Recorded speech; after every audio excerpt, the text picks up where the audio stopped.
Hello everyone, अगर आप मेरे चैनल पर न्यू हो तो मेरे चैनल को सब्सक्राइब कर देना। सो बेसिकली आज हमारी एक और मंथ निकल गई और अगर आपको पता है कि अब हमारे ईयर को ख़त्म होने में बस 3 महीने ही रह गए हैं, तो हमें अब और भी हार्ड वर्क करना पड़ेगा, हार्ड स्टडी करना पड़ेगा ताकि हमारा सारा सिलेबस इस ईयर कंप्लीट हो जाए, ताकि हम नेक्स्ट ईयर से अपने प्रीलिम्स पर फोकस कर सकें। तो गाइज आगे बढ़ने से पहले मैं आपको बता दूं कि आज हम लोग किस बारे में बात करने वाले हैं। तो बेसिकली मैंने सोचा है क्यों ना मैं एक सब्जेक्ट एक वीक में एक रिसोर्सेज के साथ ख़त्म करूँ, क्योंकि मेरे पास ज़्यादा टाइम नहीं है। ऑल्दो मैंने क्लासेस में इतना बिजी हो गई थी कि मैंने बुक वगैरह एक दो बार बहुत पहले पढ़ रखी थी जब मैंने कोचिंग नहीं लिया था।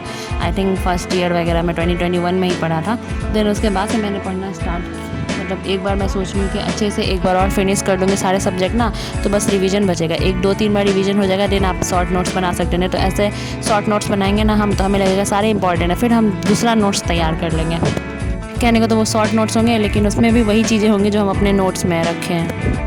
प्रीलिम्स के पहले हम उसे भी रिवाइज नहीं कर पाएंगे। इन 3 महीनों में हम एक एक सब्जेक्ट 1 वीक में ख़त्म करते चलते हैं, तो हमारे पास ज़्यादा टाइम बच जाएगा उस चीज़ों को रिवीजन करने के लिए।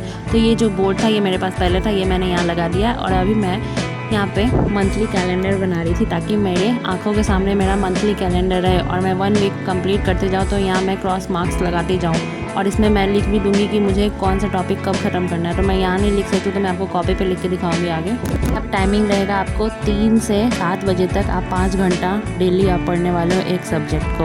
और 5 घंटा तो नहीं कहो, तो उसमें से थोड़ा सा लेट और कभी कभी हम लोग उठते हैं तो कभी कभी हमें ब्रश करने में टाइम लग जाता है, तो आप 4 घंटा मैक्सिमम रख सकते हो। उसमें आपको बुक रीडिंग करनी है, PYQ लगाने हैं, देन आपको नोट्स रिवाइज करना है, तो और आंसर राइटिंग करना है। तो आंसर राइटिंग अगर आप अभी नहीं भी करते हो तो लास्ट में रिवीजन जब हम करेंगे ना, उस टाइम आप 5 क्वेश्चन लिख सकते हो, ताकि हमारा आधा सिलेबस तो कंप्लीट हो गया होगा। जैसे हम अपने स्कूल डेज में पढ़ते थे, यानी हमारे पास एग्ज़ाम में 7 डेज़ रहते थे, उससे पहले हम अपना सारा सब्जेक्ट कवर करना स्टार्ट करते थे।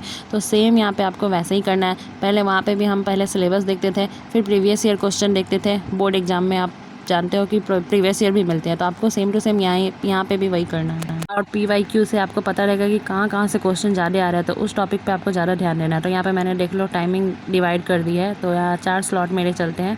तो मैं अभी आपको फर्स्ट स्लॉट के बारे में बता रही हूँ। 1 घंटा बुक रीडिंग करना है, 1 घंटा आंसर राइटिंग, 1 घंटा PYQ और 2 घंटा आप नोट्स रिवाइज कर सकते हो अपने, या फिर लेक्चर लिखना चाहो लेक्चर ले सकते हो। अगर आपका अभी तक कंप्लीट नहीं हुआ है कोई भी सब्जेक्ट, तो मेरा तो कंप्लीट हो गया सब्जेक्ट, मैंने लेक्चर देख लिए।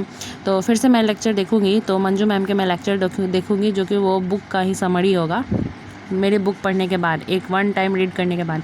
तो अभी मेरे बैकलॉग ऑलरेडी बचे हुए हैं। एंशिएंट हिस्ट्री बचा हुआ है, एनवायरनमेंट इकोलॉजी बचा हुआ है, एंड ज्योग्राफी इंडियन बचा हुआ है, इंडियन इकोनॉमी भी बचा हुआ है।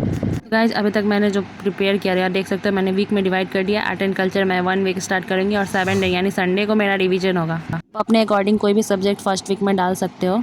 अगर ये वीडियो लेट से अपलोड होगा तो आप नेक्स्ट वीक से स्टार्ट कर सकते हो। ओके, अभी तक तो मैंने आपको टू द पॉइंट बातें समझा दी, अभी मैं आपको फिर से बताती हूँ। हम सोच रहे थे क्यों ना पहले 1 वीक में 1 सब्जेक्ट एक बार में कंप्लीट कर ले, क्योंकि हमारे पास बहुत सारे सब्जेक्ट हैं और उनका एक भी बार रीडिंग नहीं कर पाए हैं, नोट्स भी रिवाइज नहीं कर पाए, क्योंकि इतने सारी क्लासेस चल रही थी। हमें ना तो नोट्स रिवाइज करने का टाइम मिल पाता, नहीं तो आंसर राइटिंग का टाइम मिल पा रहा था। और बुक रीडिंग तो मैंने पहले से किया हुआ था, लेकिन वो भी हम थोड़ा सा भूल गए, क्योंकि इतने सब्जेक्ट एक साथ पढ़े ना, तो सारा दिमाग में लग रहा है घटमा घीट हो गया है। तो इसके साथ साथ हमारा एक्टिव रिकॉल वाला रिवीजन भी होगा। तो ये बोर्ड मैंने यहाँ लगाया, मैं आपको बता दिया, मैंने आपको बता भी दिया कि यहाँ पे 1 वीक में डिवाइड करना है। मंथली कैलेंडर आप अपने सामने बना लो।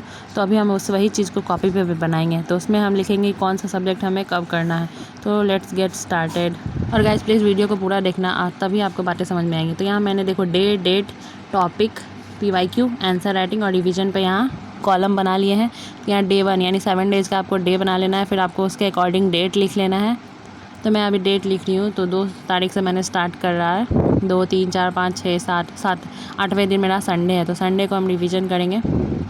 फिर अब हम टॉपिक कहाँ से खोजेंगे, तो टॉपिक के लिए सबसे पहले आप PYQ नहीं, सिलेबस बोलना था, मैंने PYQ बोल दिया। तो सिलेबस आप देखोगे, तो सिलेबस के लिए अगर आपने प्रिंट आउट निकलवाए होंगे तो अच्छा है। अगर आप न्यू बिगनर्स हो और आप अपनी अभी तैयारी स्टार्ट ही कर रहे हो, तो आपको सबसे पहले तो प्रिंट आउट सिलेबस का ही निकालना है। तो मेरे पास यहाँ पे माइक्रो सिलेबस है, यहाँ पे मुझे टॉपिक सब बटा हुआ है। यहाँ पे मुझे एक्स्ट्रा नहीं सोचना पड़ता है कि कौन सा टॉपिक कौन है। और ये रहा मेरा बुक, तो यहाँ देख सकते हो यहाँ पे 8 लेक्चर है, मतलब 8 चैप्टर्स हैं यहाँ पे। तो यहाँ पे हम एक और कॉलम छूटा हुआ था मेरा, यहाँ पे मैंने बुक रीडिंग लिख दिया। तो किस दिन हम कितने चैप्टर पढ़ने वाले हैं। तो हम को तो लगता है ना कि 2 चैप्टर एक दिन में कंप्लीट करेंगे तब हमारा बुक भी 1 रीडिंग कंप्लीट हो जाएगा। ऐसे मैंने पहले पढ़ रखा है बट हम भूल गए कुछ तो और अच्छे से हमारा कॉन्सेप्ट क्लियर हो जाएगा। फिर यही चैप्टर को हम ना यूट्यूब पे लेक्चर मतलब सेकेंड रीडिंग हमारा यूट्यूब से करेंगे, क्योंकि यूट्यूब पे जो मैम या सर पढ़ाएंगे ना तो हमें बता देंगे इसमें से बुक में से कौन सा पार्ट ज़्यादा इंपॉर्टेंट है और कैसे क्वेश्चन आस्क होने वाले हैं। देन उसके बाद थर्ड टाइम आप जब आप बुक को रिवीजन करोगे तब आपको अच्छे से पता रहेगा कि कौन सा इंपॉर्टेंट टॉपिक है और चैप्टर्स है।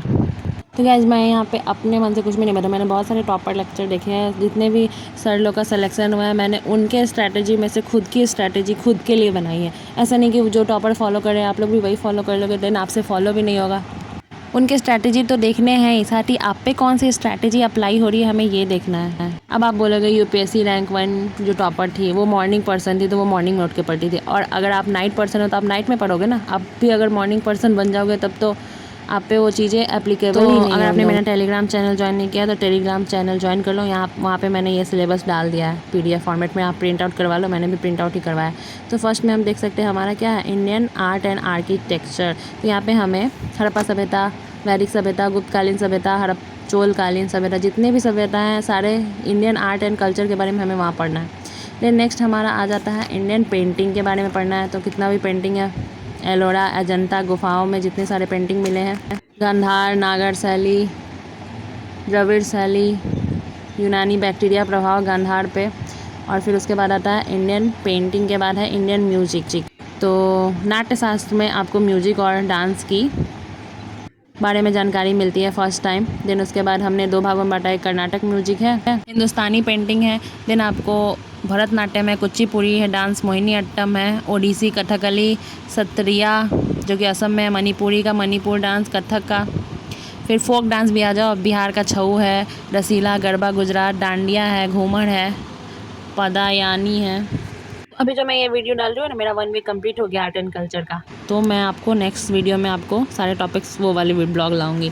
तो देख लो कितना अच्छा है, मतलब ये ट्रिक चीज़ों को जल्दी जल्दी फॉलो करके आप एक सब्जेक्ट निकाल सकते हो। 7 डेज़ करना है आपको, सिर्फ रिवीजन। और हाँ, जो आप फर्स्ट दिन पढ़ रहे हो ना उसको लास्ट टाइम सोने से पहले आप एक बार देख लिया करो। फिर उसके बाद हमारा इंडियन थिएटर है, इंडियन पपेट्री है, फेस्टिवल है, और फिर इंडियन लिटरेचर है। कौन कौन सा साहित्य है आपको भी पता है, संगम साहित्य है, जैन साहित्य है, बुद्धिस्ट साहित्य है, गुप्त साहित्य है। तो इसके बारे में PYQ देखोगे तो आपको वहाँ पे क्वेश्चन आस्क आए, मतलब पूछे हुए हैं, तो आप सिंपल। और साथ ही साथ आपको नितिन सिंघानिया भी आप पढ़ना चाहो तो सेलेक्टिव चैप्टर नहीं पढ़ने हैं, बट अभी हम वहाँ नहीं जा रहे क्योंकि मेरे पास नितिन सिंघानिया बुक नहीं है।